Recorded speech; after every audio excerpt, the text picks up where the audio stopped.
여러분들 이렇게 뛰는 걸 보니까 제가 청와대에서 나와서 이 용산으로 온 게 얼마나 잘 된 일인지 가슴이 아주 뿌듯합니다. 네, 칭찬 주신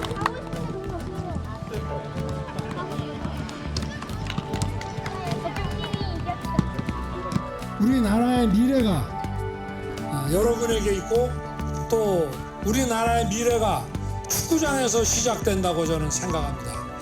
우리 여러분들 파이팅! 자, 야구 대회에 참석을 해서 심판으로 변신해서 스트라이크 외치던 윤석열 대통령 모습 봤습니다. 민희숙 기자, 저기가 어디길래 윤 대통령이 심판으로 변신을 한 거예요? 네, 윤 대통령 어제 이 대통령실 앞에 있는 용산 어린이정원에서 열린 유소년 야구 대회에 보신 것처럼 깜짝 심판으로 등장했습니다. 어제 날씨 굉장히 좋았는데요. 이 장소 20년 만에 주한 미군으로부터 돌려받은 땅이죠. 아하. 이곳에 공개된 정원이 열린 만큼 이를 기념하는 축제 행사가 열린 겁니다. 어제가 바로 이 야구 대회 결승전이었다고 하는데요. 윤 대통령이 주장으로 뛴 초등학교 선수와 감독에게 기념 모자와 꽃다발을 전하며 격려를 한 다음에 보신 것처럼 경기 시작 전에 심판으로 변신해 스트라이크를 외치는 세리머니를 한 것으로 전해졌습니다. 허준 변호사, 윤 대통령 참 야구 좋아하나 봐요. 지금 보면 이 점퍼도 우리 야구 대표팀 점퍼인데 저번에 미국 순방 가가지고도 아침에 이제 산책할 때 이 점퍼 입었잖아요. 그리고 얼마 전에 프로야구 이제 쉬고 가서도 딱 스트라이크 꽂은 모습, 그런 모습도 기억이 나고. 그때 당시 시구할 때 저는 사실 깜짝 놀랐습니다. 그래요? 뭐 정치인이나 뭐 당선인이나 대통령분들이 이제 이전에 저렇게 시구를 하는 모습 많이 봤지만 사실 저 정도로 와인드업 자세가 좋고 이 공이 이게 떨어지는 속도도 보면은 공 좀 만져보신 분이 아닌가라는 생각이 들 정도로 야구 전문가처럼 얘기하네요. 네, 굉장히 자세가 좋아가지고 저도 깜짝 놀랐었는데요. 그도 그럴 것이 사실 윤석열 대통령 어렸을 때부터 야구 정말 좋아했다고 해요.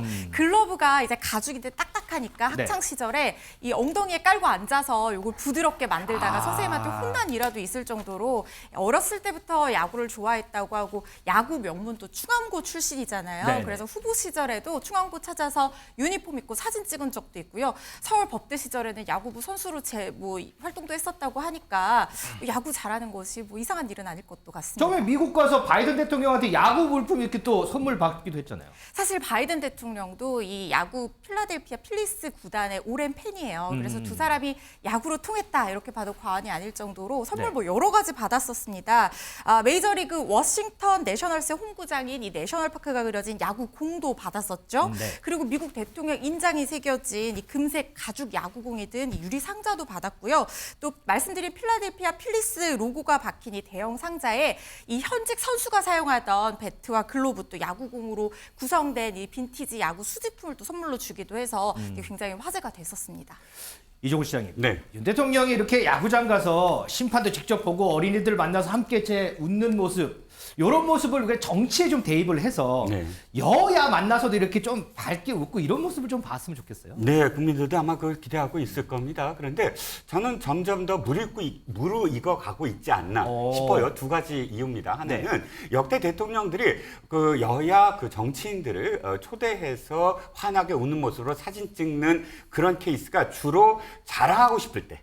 자신의 어떤 치적을 좀 자랑하고 싶을 때거든요. 이를테면 외교 성과가 어느 정도 굉장히 있었을 때 그건 여야 정치인들을 부릅니다. 네. 이번에 슈퍼위크 아닙니까? 이번 주말에 그렇죠. 그 G7의 초청을 받아서 가고 또 한미일 정상회담이 열립니다. 거기에 또 프랑스와 독일 정상들은 따로 또 방한도 하고 이런 일정들 최근에 한미 정상회담, 한일 정상회담에 이어서 한미일 정상회담이 성사가 되고 아직은 모릅니다만 G8 그러니까 G8에 G8에 우리가 들어갔냐 안 들어가느냐 이것까지 이번 슈퍼위크의 G7에서 논의라도 된다면 G7에서 우리나라 포함해서 이제 G8으로 이제 확대한다 이 얘기군요. 그렇죠. 일단 이야기들이 지금 조금 무르익어 가고 있는 것 같아요. 물론 아직 확답은 없습니다. 확정된 스케줄은 없는데 만약에 그런 이야기까지 어느 정도 가시화된다면 G7까지 끝나고 돌아와서 윤 대통령이 또다시 이 국회에 그 여야 정치인들을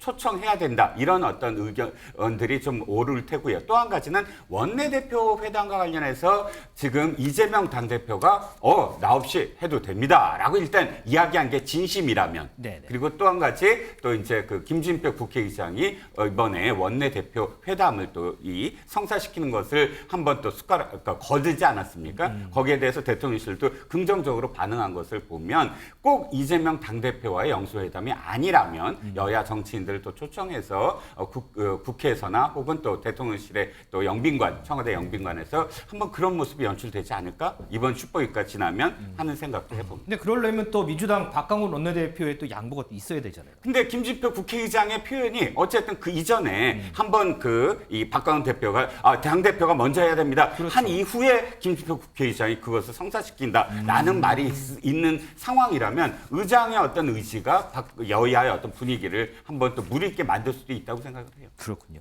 허지원 변호사, 지금 이종근 실장이 G7 정상회의 얘기를 해줬는데 자, 윤 대통령이 여기를 가서 여기 히로시마예요. 그런데 특별한 일정들이 있더라고요. 보니까 이 히로시마 원폭 한국인 희생자 위령비를 참배를 한다고 하는데 이게 이제 우리 대통령으로서는 처음 가는 거죠, 여기가? 네, 우리나라 대통령으로서는 처음 참배하는 거고 양국 정상이 공동해서 참배하는 것도 이번이 처음이고요. 네. 다만 일본에서는 99년에 오부치 총리가 이미 한번 참배했던 적이 있었는데 일본에서 이걸 먼저 제안을 했거든요. 이번에 G7 회의 이제 호스트 자격으로 윤 대통령을 이렇게 추대를 하면서 원폭 희생자 위령비 같이 가서 참배하자 이렇게 먼저 제안했다는 점에서 좀 한국에서는 국내에서는 상당히 좀 의미 있는 진전이다 이렇게 평가하는 목소리들이 있습니다. 김준일 에디터, 오늘 한 조간에 기시다 총리하고 단독 인터뷰한 기사가 나왔더라고요. 근데 예. 여기 보니까 저번에 이제 정상회담 한 뒤에 한일 정상 공동 기자회견 할 때 기시다 총리가 한 말 있잖아요. 나 자신은 당시 혹독한 환경 속에서 일하게 된 수많은 분이 매우 힘들고 슬픈 경험을 하신 데 대해서 가슴 아프게 생각을 한다. 저희가 이제 여기 그래픽으로 이제 만들어놨는데 이게 보니까 본인 생각을 본인 말로 솔직하게 얘기한 거다 이렇게 답변을 했더라고요. 근데 이 말 할 때 일본 관료들도 상당히 많이 놀랬다고 하는데요. 정말 뭐 놀랐는지는 제가 확인할 길이 없으니 그런데 이제 기시다 총리 같은 경우에는 일본에서 외무상을 가장 오래 한 당뇨 외교 전문가입니다. 그래서 발언 하나하나에 빈틈 하나 잡기도 힘들다. 그리고 고도로 계산돼서 모든 행동, 뭐 이렇게 인사하는 것까지 다 계산해서 걸음걸이까지 계산해서 하는 사람이라는 게 그 주된 평가입니다.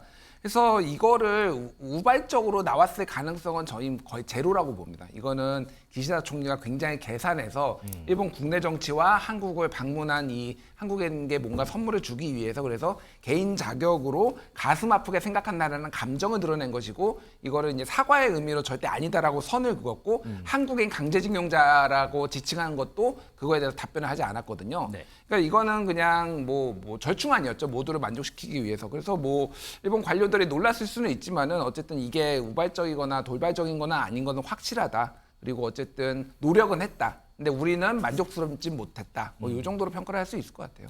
이종훈 시장님, 네. 대통령실 고위 관계자가 이 기시다 총리 관련해서 상당히 흥미로운 얘기를 했더라고요.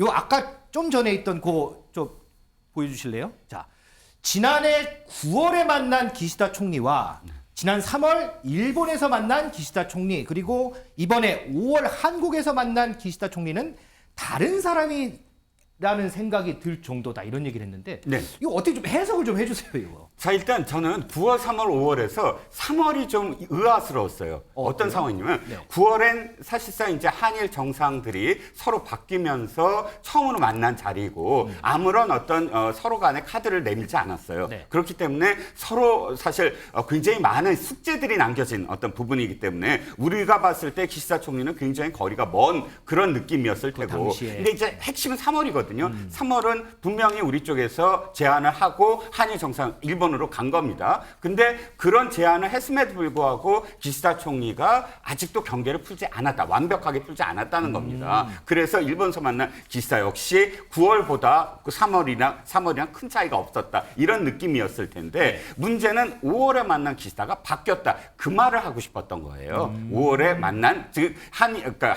일본에서 우리나라에 왔을 때 기시다 총리는 이제 선물을 줘야 된다라는 국내의 압박을 받고 있었거든요. 왜냐하면 뭐냐면 극우를 빼놓고는 윤석열 대통령이 그렇게 결단을 했는데 안에서 야당과 또 일부 언론에 굉장히 공격을 받고 있어서 총리가 도와주지 않으면 한일 관계는 또다시 원점으로 되돌아갈 수 있다. 이런 압박을 받고 있었던 차에 일본 총리가 그럼 우리도 상응하는 무엇인가를 내놔야 된다라는 마음으로 우리나라에 왔고 그리고 그 모습을 보면서 3월에서 5월이 확실히 차이가 나는구나. 기사 총리가 완전히 이제는 윤 대통령의 어떤 진심을 어느 정도 받아들인 게 아니냐라는 뜻을 지금 대통령실에서는 아마 설명을 한 것 같습니다. 허준 변호사, 지금 이종구 시장 설명을 들으면 어쨌든 한일 양국의 정상 간에는 상당히 훈풍이 불고 있는 것 같아요. 그런데 이 훈풍의 분위기가 윤석열 대통령 지지율에도 좀 반영이 되는 거 아닌가 싶기도 하고요.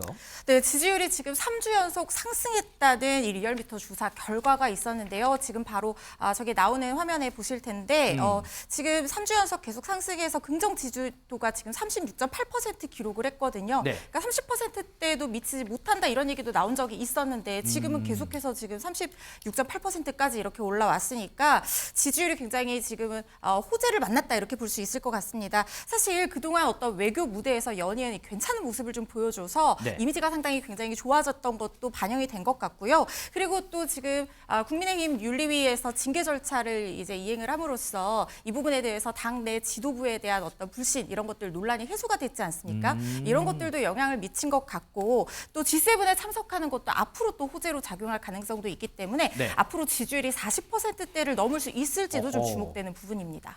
자, 오늘 19일부터 열리는 G7 정상회의, 여기에 참석하는 윤석열 대통령이 또 어떤 외교적 성과를 들고 올지 이 부분은 저희가 좀 더 지켜보도록 하고요. 전직 대통령 관련해서 하나만 좀 짚어보겠습니다. 이명박 전 대통령이요, 오늘 모처럼 공개 행보를 가졌습니다. 어디서 공개 행보 가졌을까요? 영상으로 좀 보겠습니다. 오늘이 세 번째 외부 공개 행사인데 관련해서 공개 행사인가?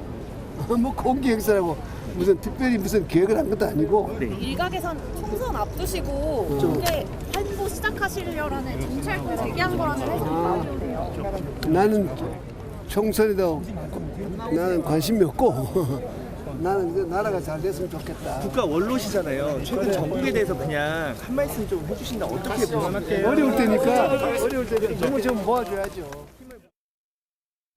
자, 최근에 세 번째로 공개 행사를 가진 이명박 전 대통령, 오늘은 본인의 치적으로 대표될 만하죠. 청계천을 찾았습니다. 김준일 에디터, 네. 조금 전에 이제 현장 기자도 질문을 했지만 이번에 청계천 찾은 게 정치적 해석으로 정치적 활동 재개 아니냐 이런 해석 나온다 이런 질문을 했는데 그건 아니라고 했어요. 어떻게 보세요? 그러니까 친이계를 뭐 다시 결집해가지고 뭐 정계에 많이 진출시킨다든지 저는 이런 거는 아니라고 봅니다. 다만 이제 이명박 대통령이 공도 있고 과는 있는데 네. 감옥에 갔다 오면서 과만 너무 부각이 되고 본인이 한 치적들 뭐 이를테면은 청계천 같은 경우나 뭐 이런 버스 전용 노선 이런 것들은 굉장히 잘한 거거든요. 이런 것들이 좀 폄하되는 것에 대해서 아쉬움이 있었다라는 게 또 후문으로 들리고 있어요. 그래서 그런 치적들 위주로 좀 다니는 것 같고 이게 뭐 크게 보면은 뭐 윤석열 대통령이나 정부 여당에도 도움이 되겠죠. 그런 차원에서는 어떤 뭐 정치적으로 해석을 할 수 있겠지만은 뭐 친이계 뭐 이재호 고문을 뭐 이렇게 다시 뭐 정계에 진출시키는 이런 것들은 다 이제 사실 흘러간 물들이라서 그런 것들은 좀 과도한 해석인 것 같습니다. 예.